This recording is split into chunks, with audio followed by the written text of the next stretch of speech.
So traditional ecological knowledge was actually recognized as a valid form of consultative knowledge by the Canadian government in 2019. So that's really neat. TEK is primarily concerned with human beings' relationship to their environment. Western science and TEK are complementary. It was through TEK that Carolus Linnaeus, the current deviser of our biological nomenclature, devised scientific classification system. The intersection between traditional ecological knowledge and botanical knowledge is called ethnobotany. Ethnobotany is particularly concerned with how peoples of a particular region use their native plants. So we're going to touch upon the ethnobotany of the Musqueam people in some upcoming slides. But now that we are familiar with traditional ecological knowledge, let's get to know of the struggles facing our community that we aim to tackle. The displacing effects of colonialism have left many Indigenous people without proper access to foods on their own lands, or the loss of many cultural practices that inform them of the resources around them. Next slide. Many Indigenous people face lack of access to healthy food in communities across both Canada and the United States.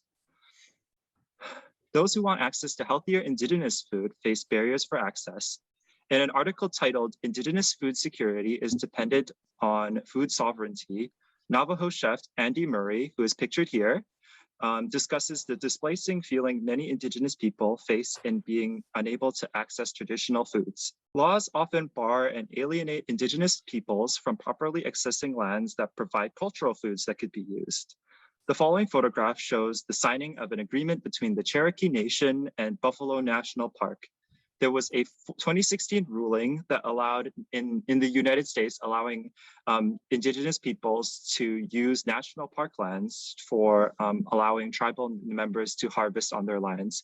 So this is a 2021 agreement between the Cherokee Nation in Buffalo National Park, as represented by, the Department of Fish and Wildlife, I believe. Yeah, so with constant urban expansion and development, how do you think this affects the local wildlife in Vancouver?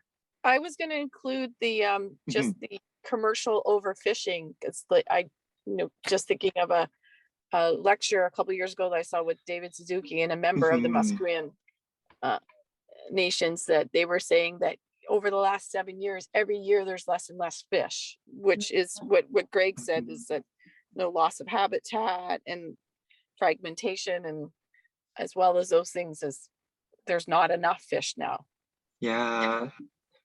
Thank you so much for sharing. So yeah, you guys are touching upon some amazing points. So I just want to start off with just the photo on the right is kind of showing us the kind of intersection between this like very dense urban landscape and very like rural forested landscape that we have here in Vancouver. And with constant urban expansion and climatic changes, habitat encroachment, habitat destruction, and ongoing urbanization, there's a lot of pressure on both native plants and animals.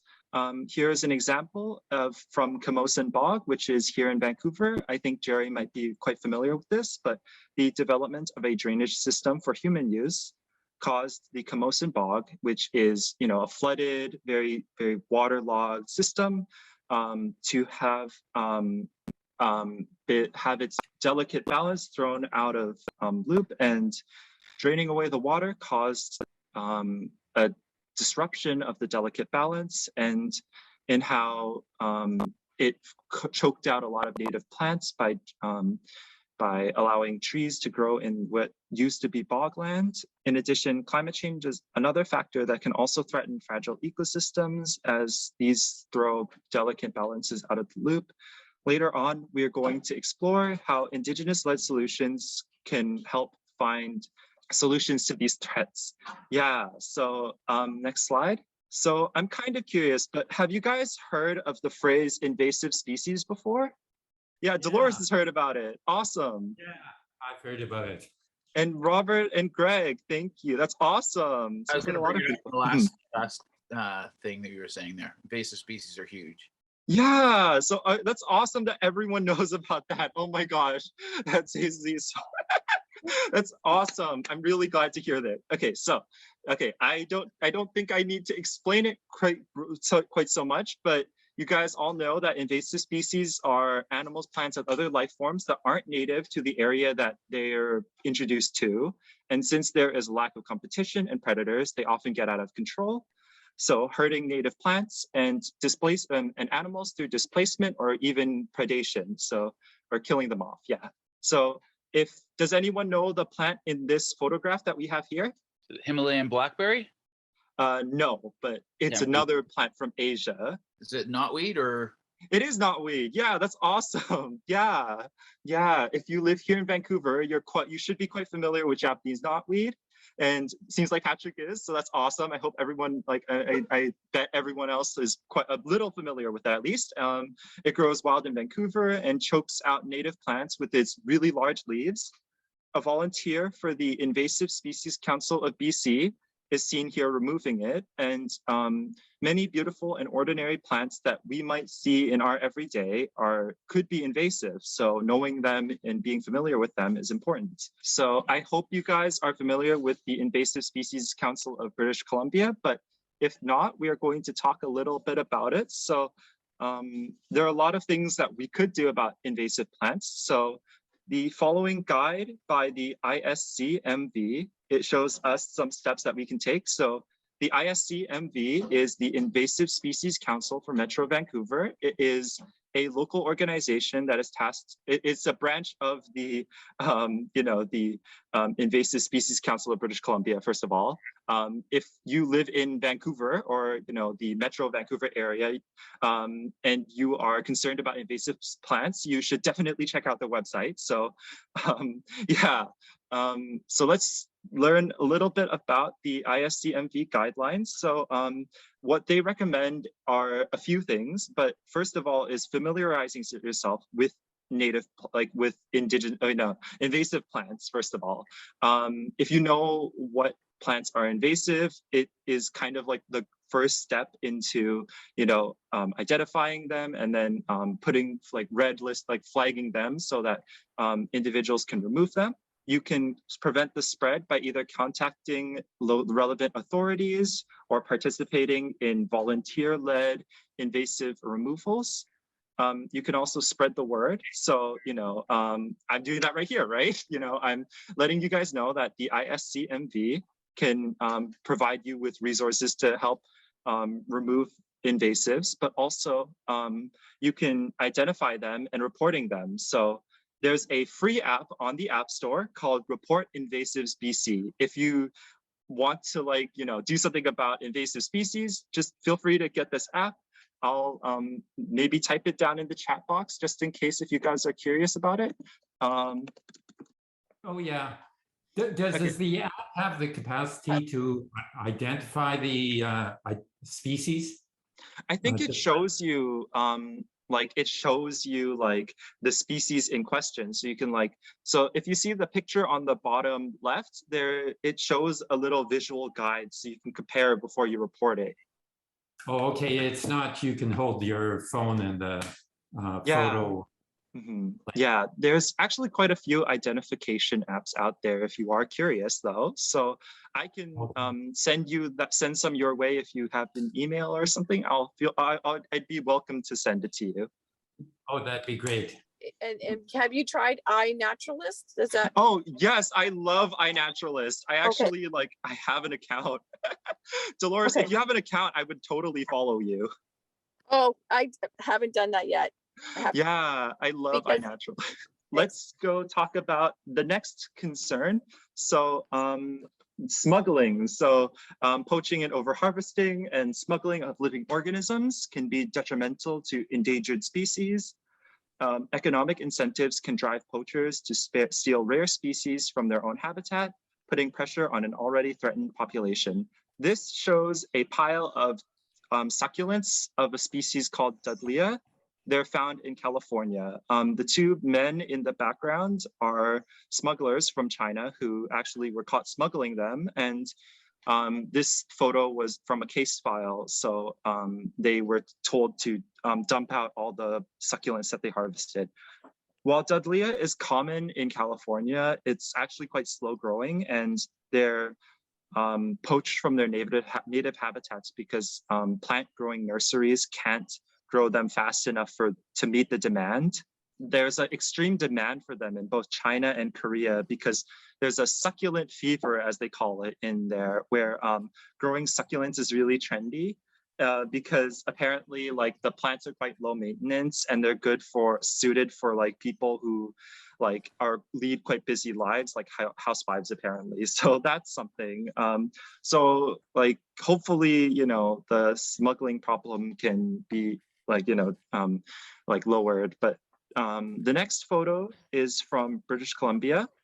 It shows a North Cowichan resident named Larry Pinn. Larry stumbled upon a poached cedar tree on the North Cowichan Municipal Forest Reserve while he was on a walk through the forest. When he later discovered that poachers stole over 100 trees, many of them over 80 years old when he counted the tree rings.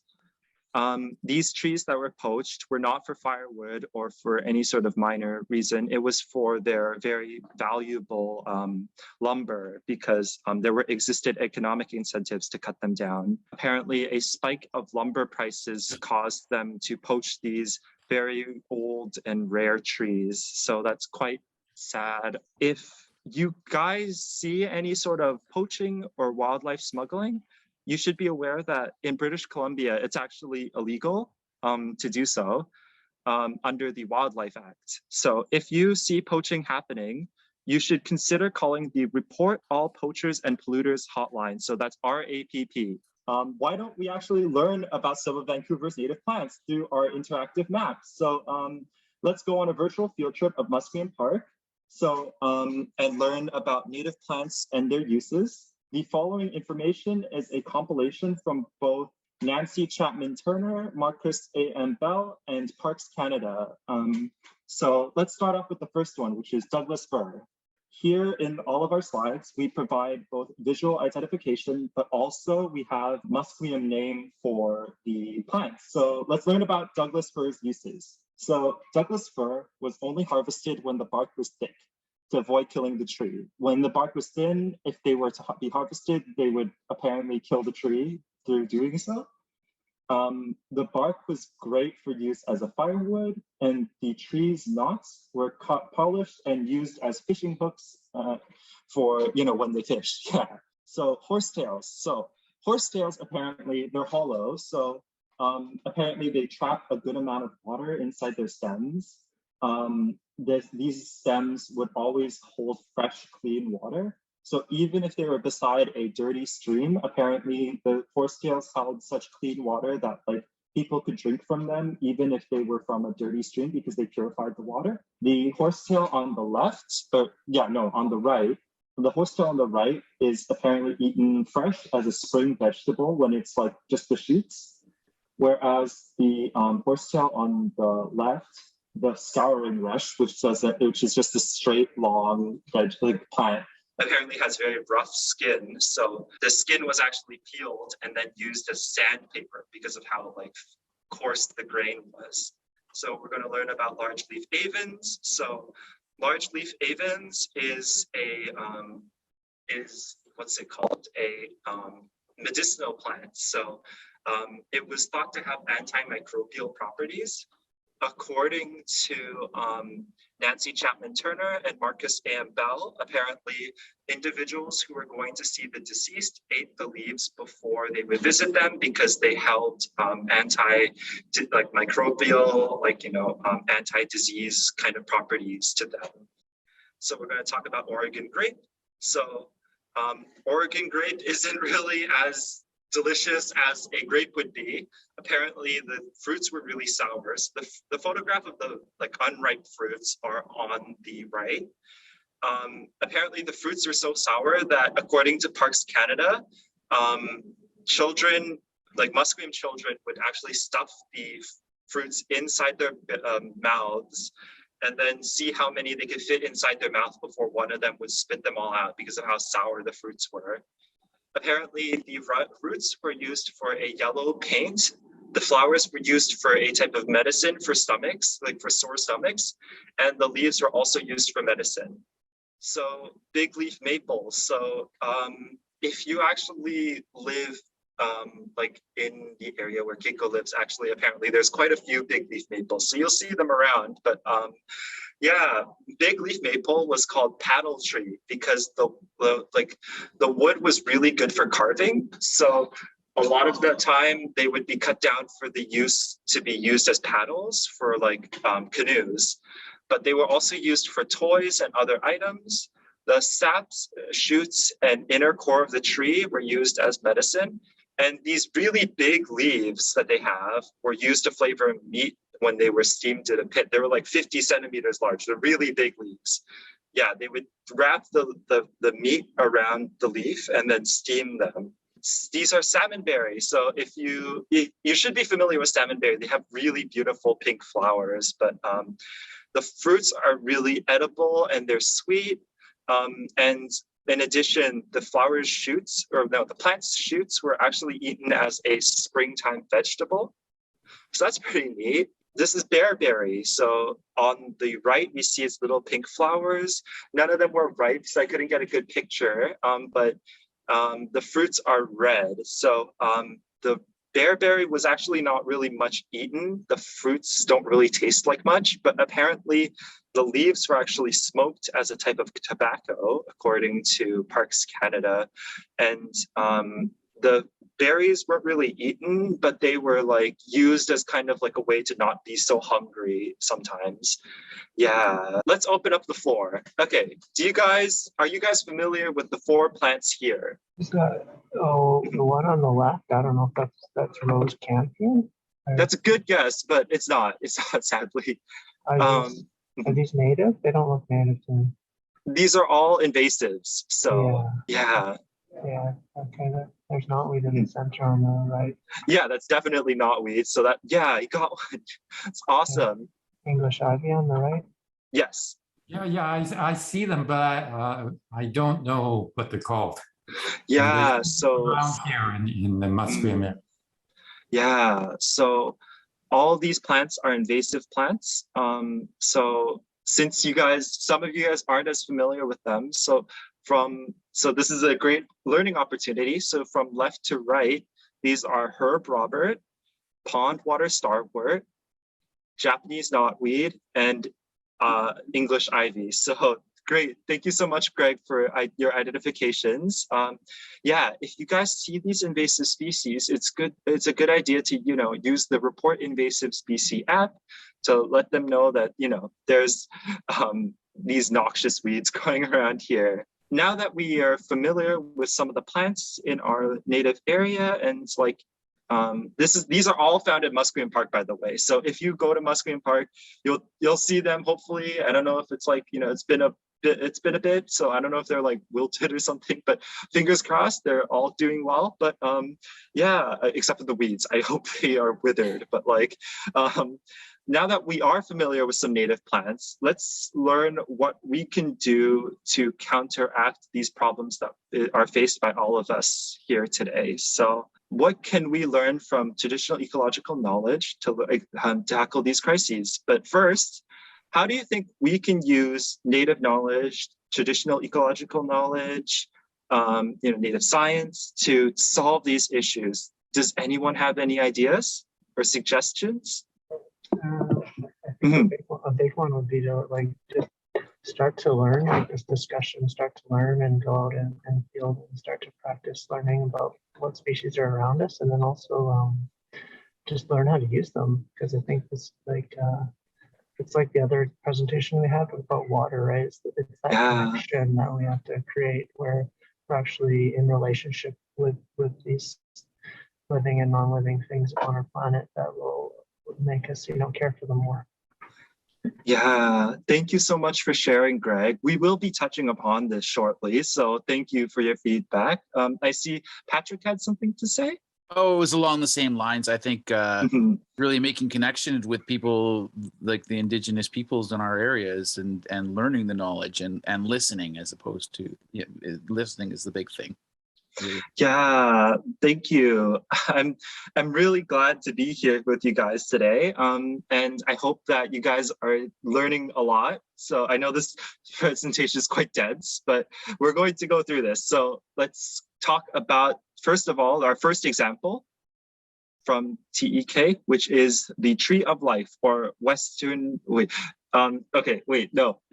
I actually wanted to start off with a question. I won't spoil anything, but okay. I forget that part, but like, do you know this tree? If you live in Vancouver, you have definitely seen this tree before. It is called the Tree of Life, but there is another name for it. I hope that that you guys aren't spoiled. But yeah, do you know its name? I could give you a hint. It has scaly leaves. It's a type of pine. Its bark is kind of ochre in color, so orangey red maybe. But like, you're familiar with this, right, Greg? I feel like you are. Yeah, for sure. Yeah, it's a good picture. That one looks like it's in on the nature forest alliance. Yeah. Yeah. I guess if no, does anyone have a guess? Like yeah. Before, I feel like Greg can give us the name if no one wants to make a guess. It's Western Red Cedar. Yeah. Oh my gosh, I accidentally spoiled the name a little. Oops. But yeah, it's Western Red Cedar. So if you live in Vancouver, you have definitely seen this tree. My backyard actually used to have a really big one before it fell down in a windstorm. But it's an amazing tree. So let's learn from the example of the Western Red Cedar. It is known as the Tree of Life. It is the provincial tree of British Columbia, fun fact, and for very good reason, as we will see soon. So the Western Red Cedar is one of the most important plants in the lives of Indigenous groups of the Pacific Northwest. Every part of the tree was used. So the roots were used in cords for baskets and in hats. These tough baskets were actually like heat resistant. So you could actually cook food in the baskets, which is quite fascinating. I didn't know you could cook food in baskets. So that's amazing. Apparently they were like fine, like overheat. So they were like used as pots and pans. Apparently the branches were used for ropes, and the bark was dyed and made into thread for weaving. So next slide. Apparently the soft inner bark was actually very absorbable and used as diapers, as well as towels. The wood was used for all sorts of things, including housing and boxes for food, because apparently Western Red Cedar was actually, the wood is actually antimicrobial, so it's actually good for cooking food in. The photograph on the right is, oh, actually, no, on the left is actually cedar strips of bark that were used for weaving, whereas on the right, it shows James Harry of the Squamish First Nation. He's doing a carving in collaboration with the Vancouver School Board office. He's going to make a totem pole that would be unveiled on National Indigenous Peoples Day, which is actually coming up soon. So that's pretty neat. Cedar has become a powerful symbol of strength and revitalization. There's no wonder that the BC Ministry of Forests actually dubbed it a cornerstone of Northwest Coast Indigenous culture. Let's talk about culturally modified trees. Western Red Cedar was actually harvested very deliberately. So usually trees weren't actually like cut down intentionally. A lot of the trees were actually taken when the tree was fallen by the wind or through ways that could not kill the tree. So they would harvest from the tree very deliberately and ensuring the welfare of the tree. Indigenous peoples in the Northwest Coast actually avoided cutting down trees in the summer because they knew that eagles used the branches to nest, and they avoided taking more than they needed. Trees that are harvested in a very deliberate manner are called culturally modified trees. These trees actually leave visible marks of human use that are left in the archaeological record. So if you have a background in archaeology or anthropology, you might be quite familiar with these trees, such as myself. These are really interesting because they leave behind tangible effects that you can kind of record down. But trees show an archaeological history of continued use and harvesting by Indigenous peoples. The tree on the left was actually checked if the tree's core was rotten, because rotten tree cores were actually completely unusable by First Nations people. So they would cut a hole into the tree in a way that would actually ensure the tree's continued survival. before cutting down the tree properly when they had the need to cut down the tree. Since rotten tree cores were kind of unsuitable for carving, it would essentially waste the tree if the tree was cut down and then, couldn't be used for carving. So when you check the tree's core for usability, it keeps in mind the tree's welfare and keeps the tree alive so that there isn't any waste left behind. The tree on the right, so the two trees on the right are scarred in a way that shows how Indigenous peoples harvested red cedar without killing the tree. So the one in the middle was taken, a strip of the bark was taken so that they could use for weaving, whereas the one on the right side is used for a plank of its wood was taken out. In both ways, ensure that the tree wasn't killed or left vulnerable. They were only taken what was needed so that they ensured the tree's continued survival. These ways of harvesting are ways that we can kind of learn from. We want to learn how to sustainably use plants in a way that don't completely kill them off or displace them, instead of poaching, taking the entire plant from its home, over harvesting it. We want to ensure that the plant can keep on producing for further generations to come, and not ending its life or wasting it meaninglessly. And harvesting in this way kind of ensures that the plant is essentially respected. So let's talk about how traditional ecological knowledge is used to counteract the effects of habitat degradation. So we're going to talk about a few examples in both the Pacific Northwest, but also in Mexico. So on the big picture on the left side is talking about the Seri people of the Western Mexican coast. The Seri people actually have used their knowledge for the native plants to counteract the effects of climate change. They use their knowledge to protect native plants against the effects of climate change, and they share their knowledge with scientific and research groups to yield valuable insight to show how to protect communities and habitats against intensifying challenges to their livelihood. The woman in this photograph is Carolina Felix. She is a member of the Seri people, and she's showing some researchers on how she harvests the native Sinita cactus. I actually didn't find a very good photo for this, but another example would be the Lacandan Maya people, which is in the south of Mexico. The Lacandan Maya planted native trees to actually counteract the growth of an invasive species of fern that was in the area. And they intensified the planting of the tree through an indigenous planting method that they used to displace it.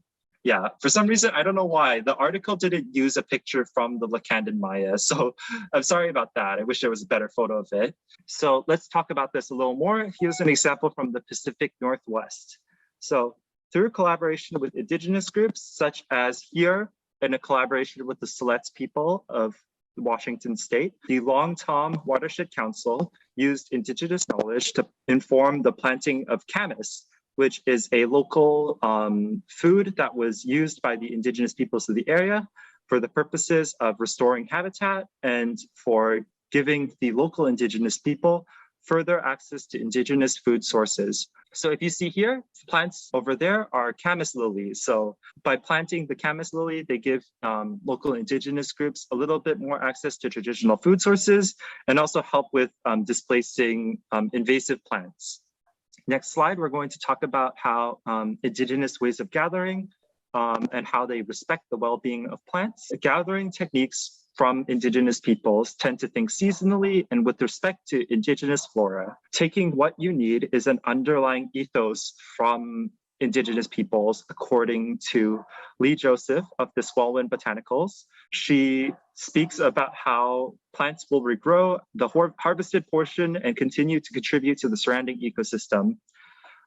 So these two photographs are of Lee Joseph. She is the owner of Swallowin Botanicals. She is a Squamish woman from British Columbia.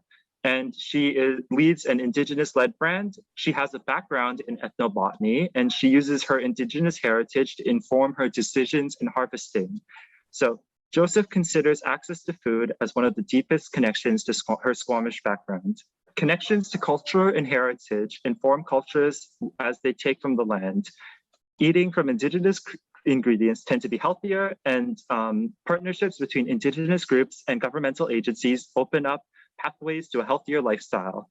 The nutrition crisis faced by many Indigenous peoples can be counteracted by diets that incorporate local cuisines, according to Lee Joseph. She also continues on to speak about how the improvement of Indigenous peoples' access to land opens up both physical and mental health improvements. So yeah, that's really a fascinating insight from her. Let's see how Indigenous knowledge can be implemented locally here in Vancouver. The Vancouver Park Board actually recently opened up collaboration with the Musqueam Nation. Moving forward, the parks will be co-managed between the Park Board and the Musqueam Nation. The two aim to incorporate traditional knowledge within the management of the parklands. In this case, this is not entirely about the Park Board's collaboration, but it's a reflection of it. The graffiti was done on this beach that was dubbed Barge Chilling Beach. I think you guys may be familiar with it. The sign was erected after the barge ran ashore. Many people were quite frustrated with the lack of recognition for the area's Indigenous Musqueam name. This graffiti was done to reflect kind of that looming frustration over how the Park Board tended to ignore or marginalize Indigenous names for its sites. Yeah, there are future plans between both the Musqueam people and the Park Board to further indigenize our park names. So hopefully that will be implemented soon. We can use our knowledge of Indigenous plants to plant native plant gardens in our own yard. Native plant gardens are actually quite low maintenance since they're adapted to the local environment. So there's not really anything you really need to do to plant them because they're essentially already suited for our local environment. This photograph is of Lori Snyder. She's a member of the Métis people, and she collaborated with the Vancouver Park Board as a part of an implementation of the Truth and Reconciliation.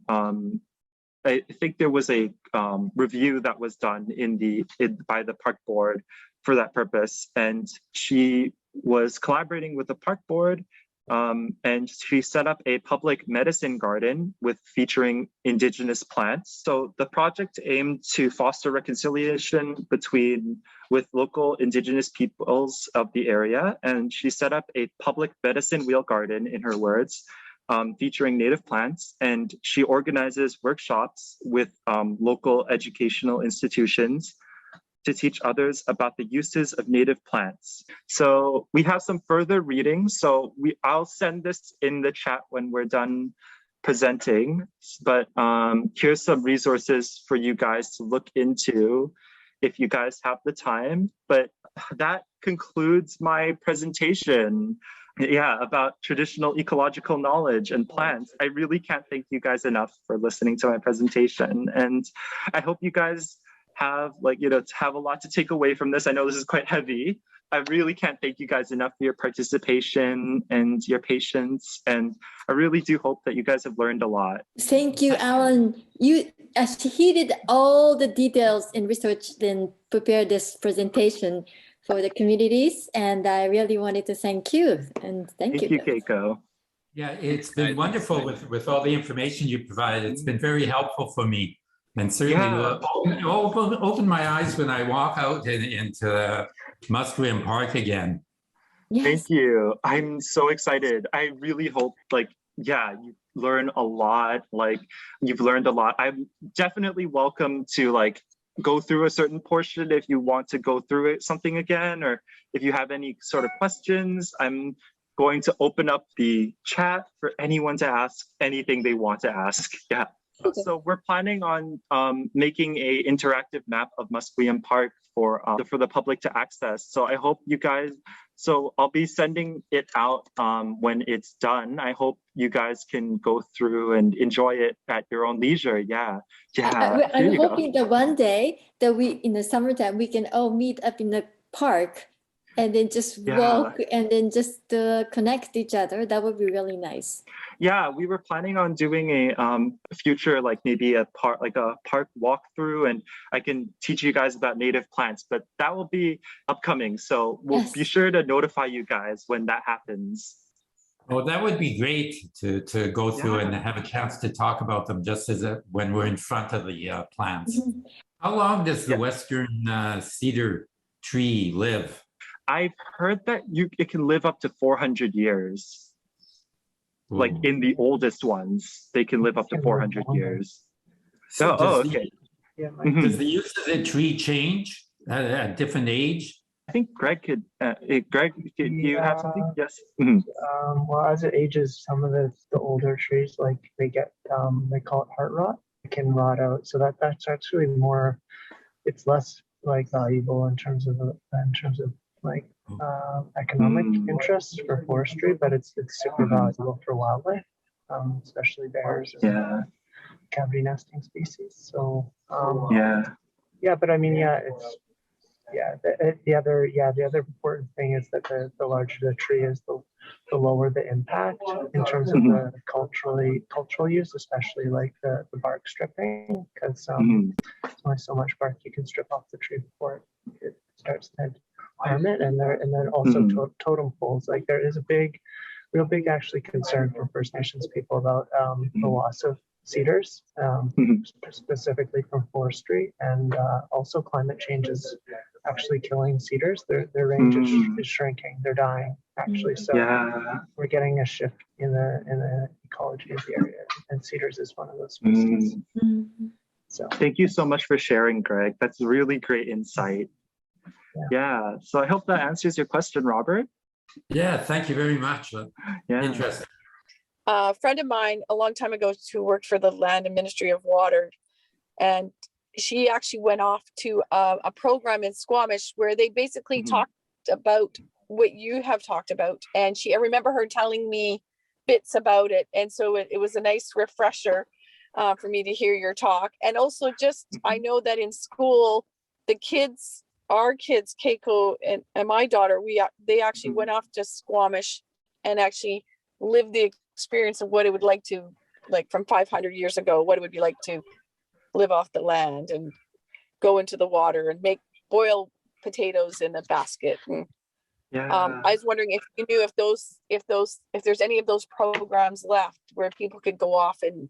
I bet there are quite a few like local initiatives about native plants. So I hope that there are any. I think Keiko might be more familiar with this if Keiko would like to answer, but I'm not exactly the most sure entirely. There's also a Musqueam lady that does work on native plants, and I can't remember her name though. Is it Cease, or can I ask Alan? Yes. Can you share some maybe in the chat, or if you have like where were you looking up the information about plants? Is there any resources you could recommend to us for more information? Oh, yeah. So I'd love to share. I could probably go on forever about this, honestly. I'll stop the share so I can pull up the websites really quick. I hope you don't mind, Keiko. Native uses. There's 2 sites that I used. So I think I mentioned this during the presentation, but Parks Canada and Nancy Chapman Turner and Marcus A.M. Bell had 2 really wonderful resources on native plants and their uses. So here they are. So one of them, the first one is a brochure by Parks Canada. It is a guide on all sorts of like native plants and their uses by Indigenous groups. And that is absolutely wonderful. I think that is like amazing. But the other one is more of an academic article, and it was researching a lot of the local native uses for plants. So I think that was more of a supplanting, because the first one is more focused on Musqueam uses. And they use the Musqueam names and everything. And that is amazing. They also have animals and other native plants and creatures. So like, yeah, it's really interesting. There is quite a lot, but the best resource I have to say is probably Greg, I will forward you the Native Plant Society of British Columbia. It is special, like hyper focused on like native plant. I think this has quite a lot of resources for like about it. So I hope that's helpful for you. It's Museum of Vancouver. There we go. Oh my gosh. Okay, Greg, this is absolutely amazing. This one, here we go. And actually, yeah, we've speaking of that, I saw you sent the David Suzuki link. We actually recently interviewed Grace Ulu, who was actually the one who worked on the Indigenous plant map. She is amazing. Yeah. It was such an honor to meet her. So hopefully you'll see her interview soon. So okay, yeah. Is this can I ask just in regards to these talks and stuff? Is this like it's I know it's a bit of a theme. Are you guys trying to like keep that going after, or like build up this relationships and stuff? We are trying to connect traditional ecological knowledge and also bring non-Indigenous community into the discussion. TEK, Alan is working on is to really make information more accessible, more playful, more local. So hopefully small step, but achieving sustainable culture, getting back to basics, which is really learning and connecting with people and having a dialogue, get to know each other through this knowledge. Yeah, very small step, but I think it's very meaningful and enjoyable. Yeah. I'm going to come to the next talk, I think. But thank you. Enjoy. Yeah, thank you so much, and I'm glad you enjoyed our talk. Yeah, good job. Yeah, thank you. Thank you. Thank you.